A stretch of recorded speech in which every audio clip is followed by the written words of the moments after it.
Okay, so we're going to take this off now. It's been cooking now for a little while, so you can hear it sizzling away. Let's take that off. I just want that to rest now. Let's get that onto that plate there.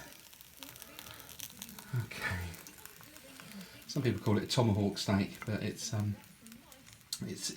you know, a great cut of beef. It's a great piece of steak. It is ribeye steak, but look at it, it's more like a joint of beef. And I'm hoping the flavour's going to really show up through on what we've cooked there. We'll just let that rest now. Let's let it rest for probably give it about 10 minutes or so, just for the meat to relax. The fillet steak's already been on there for about five or so minutes, so that is absolutely gorgeous. And that's what we've cooked it on. The Arctic Cabins barbecue hut. There's the coals, there's the grill. So it's we've never cooked so much outside. We've always cooked outside, but this is you know, this is great. You can cook in all weathers. It's lovely and warm inside here now.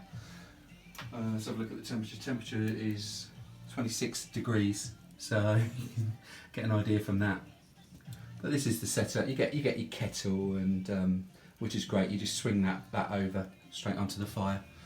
You get we've got a stove there with a little cast iron pan. It's got some mushrooms in, and oh, that beef smells absolutely delicious.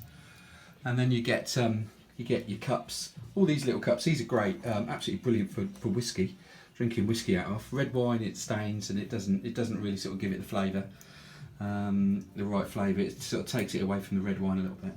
But yeah, so we've got some rugs and things. We've got the lights all inside, so all the way around we got the lights, and then we got a set of lights that go around there as well.